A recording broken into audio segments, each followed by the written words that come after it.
আমাদের যারা আজকে রোজগার মেলায় মাননীয় প্রধানমন্ত্রীজির শুভাশিস গ্রহণ করে যোগ্যতার সঙ্গে ভারতবর্ষের নবনির্মাণে যুক্ত হচ্ছেন, তাদের প্রত্যেককে আমি অন্তর থেকে শুভেচ্ছা অভিনন্দন জ্ঞাপন করি। আপনারা এর আগে আমার আগের যিনি বক্তা তিনি ইতিমধ্যে অনেকগুলি এই ধরনের রোজগার মেলায় উপস্থিত হয়েছেন ভারত সরকারের মন্ত্রী হিসেবে,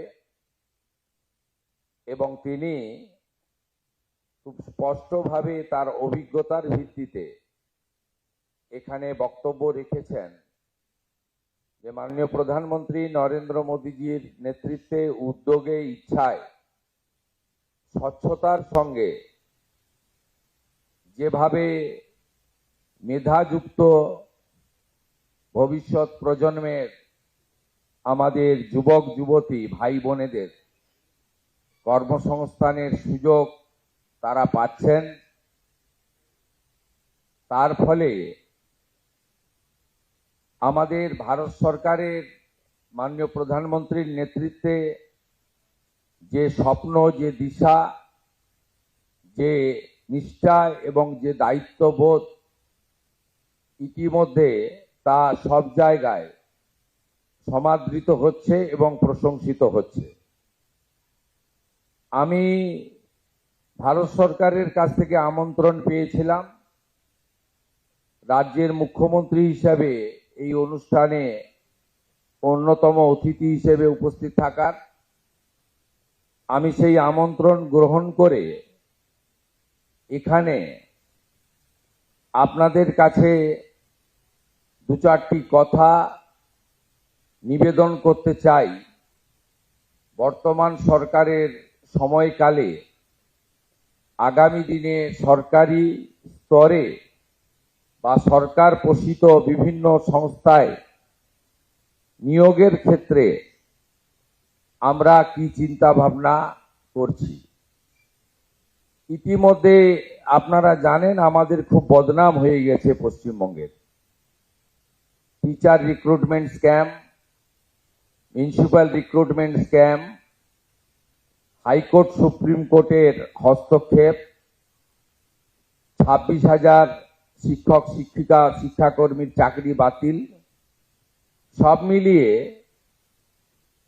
বিগত দিনে পশ্চিমবঙ্গে রিক্রুটমেন্ট সংক্রান্ত বিষয়ে আমাদের যে অভিজ্ঞতা হয়েছে তার ফলে শিক্ষা, সংস্কৃতি, আধ্যাত্মিক চেতনার আমি মনে করি ভারতবর্ষের অন্যতম রাজধানী কলকাতা তথা পশ্চিমবঙ্গের অনেকটা ক্ষতি হয়ে গেছে। আমি আপনাদের একটা জিনিস স্মরণ করাতে চাই, পরীক্ষা কেন্দ্রগুলিও এমনভাবে কলুষিত হয়েছে যার ফলে eastern rail, south eastern rail বা আমাদের নর্থ ফ্রন্টিয়ার রেলওয়ে তারা তাদের এক্সামগুলো পশ্চিমবঙ্গে করাচ্ছিলেন না। পশ্চিমবঙ্গের যুবক যুবতীরা সুযোগ পাচ্ছিলেন, সেন্টারগুলো হচ্ছিল উড়িষ্যা, আসাম, বিহারে। এই জায়গা থেকে আমাদের এই প্রিয় বঙ্গভূমি পশ্চিমবঙ্গকে বের করে আনতে হবে। খুব উৎসাহজনক ভারত সরকারের নিয়োগ প্রক্রিয়া এবং দেশের সর্বোচ্চ নেতা মাননীয় প্রধানমন্ত্রীর হাত দিয়ে তার উপস্থিতিতে এই ধরনের রোজগার মেলার মধ্য দিয়ে আমাদের অ্যাপয়েন্টমেন্ট ডিস্ট্রিবিউশন, এটা নীরবে করা যেত, কিন্তু নীরবে না করে করার মধ্য দিয়ে যারা নিয়োগ প্রক্রিয়াকে কলুষিত করছেন, যারা নিয়োগ প্রক্রিয়াকে দূষিত করছেন, তারাও এই ধরনের প্রক্রিয়ার মধ্য দিয়ে নিজেদেরকে সংশোধিত করবেন আর অন্যরাও শিখবেন এটাও একটা তার বড় দৃষ্টান্ত বলে আমি মনে করি। প্রথমত মাননীয় প্রধানমন্ত্রীকে ধন্যবাদ জানাবো। দেশের শিক্ষিত মেধা সম্পন্ন ওয়েল এডুকেটেড ইয়াং জেনারেশনকে তিনি ভারতবর্ষের নবনির্মাণ অর্থাৎ 2047 আমাদের দেশ যে বিকশিত ভারত হবে তার লক্ষ্যে এই নির্মাণে যুক্তকরণ করছেন।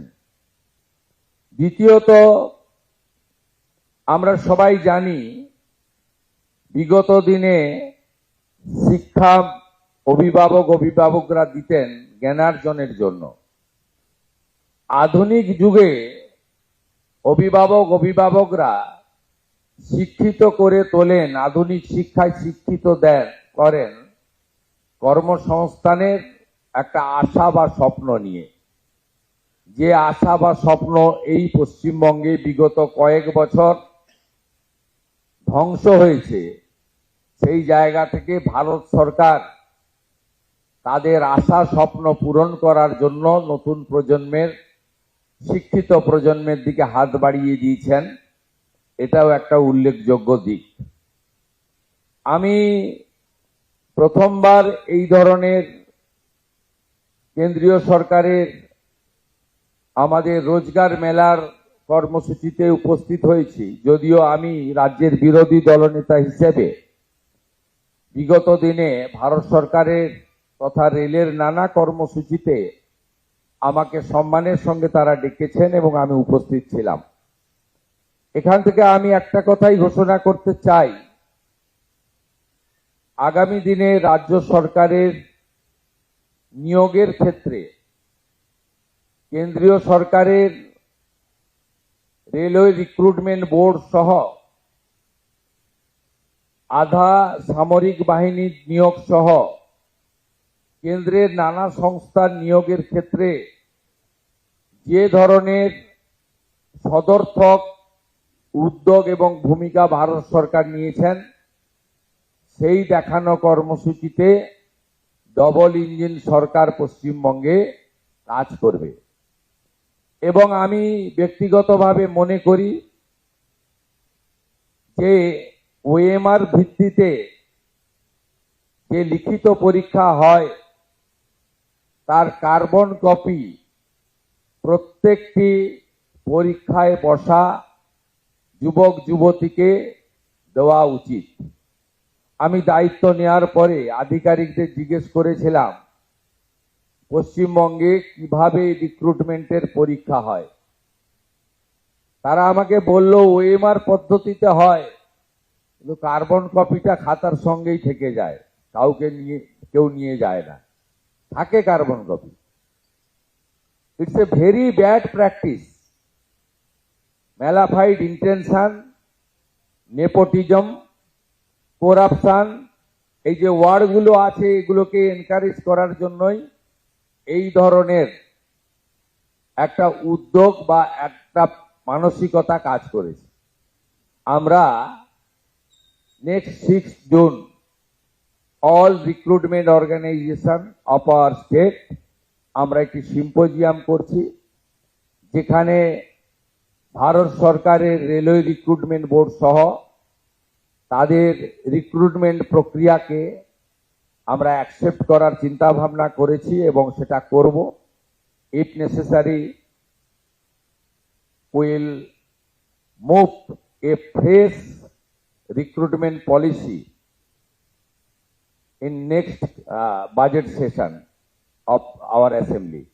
আমরা আগামী অ্যাসেম্বলিতে রিক্রুটমেন্ট পলিসির জন্য যে নতুন আইন করা দরকার সেটা করব। আমাদের উদ্দেশ্য থাকবে ওএমআর কার্বন কপি রিটিন পরীক্ষার আমরা যারা পরীক্ষায় বসবেন তাদের দেব, সে প্রভিশন আছে। আমরা রিটিন এক্সাম, একাডেমিক যে স্কোর এবং সাথে সাথে এখানে পশ্চিমবঙ্গে ওরালে ভাইভাতে ম্যাক্সিমাম নাম্বার রাখা হয়েছে। It's not good.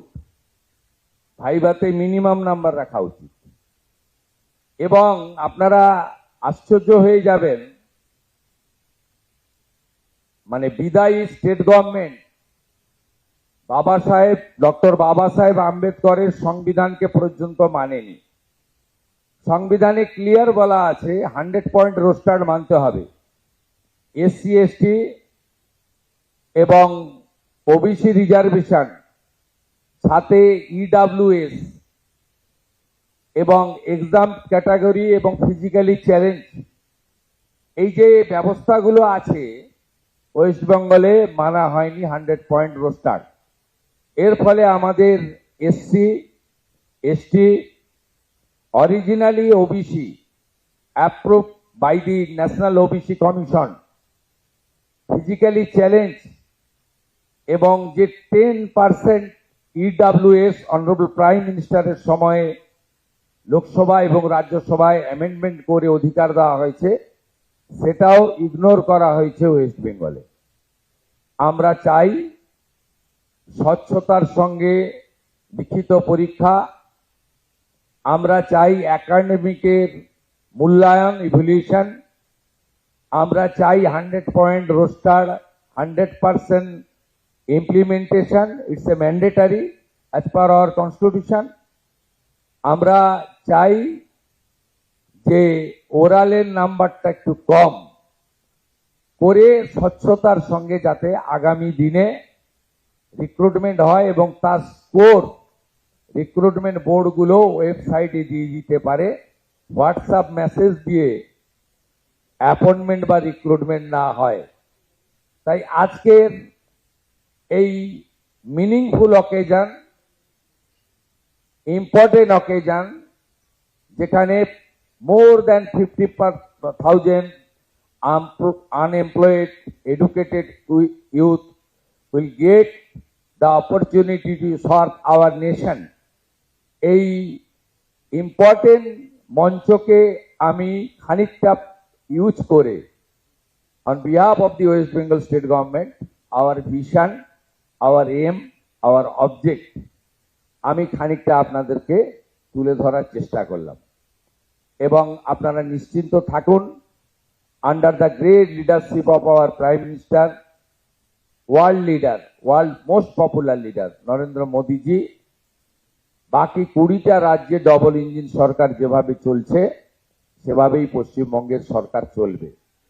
Doctor Sukanta Majumdar মহোদয় উল্লেখ করেছেন রেল এবং স্টেট গভর্নমেন্টের কোঅর্ডিনেশনের কথা, পড়ে থাকা প্রজেক্টের কথা, ল্যান্ডের কথা। আপনারা খুশি হবেন শুনলে, মাননীয় রেলমন্ত্রী mister Ashwini Vaishnavji 61 railway project railway board থেকে অ্যাপ্রুভ করেছেন। শুধু ল্যান্ডের জন্য আটকে ছিল, আমরা ল্যান্ড দেওয়ার জন্য ডাইরেকশন কনসার্ন ডিপার্টমেন্টকে দিয়ে দিয়েছি।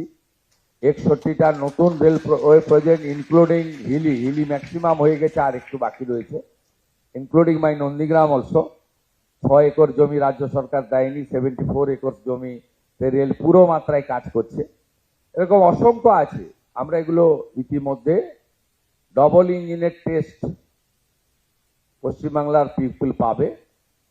আপনাদের জোকা থেকে দমদম মেট্রো মাত্র 666 মিটার, চিংড়িঘাটাতে যে আমাদের বটল ছিল, যে জটিলতা ছিল, সেটাও আমরা ক্লিয়ার করে দিয়েছি। আমাদের এই রাজ্যে যে গুড অপরচুনিটি রয়েছে, এই অপরচুনিটিকে প্রপারলি ইউজ করে ডবল ইঞ্জিনের হাই স্পিডে আমরা ছুটবো একসঙ্গে। এখানে central government organisation, state government organisation একসঙ্গে কাজ করবে এবং বিকশিত ভারত তখনই সম্পূর্ণ হবে যখন ডক্টর শ্যামাপ্রসাদ মুখার্জির পশ্চিমবঙ্গ বিকশিত হতে পারবে। যে অপরচুনিটি আপনারা আমাদের দিয়েছেন আমরা সার্ভ করব।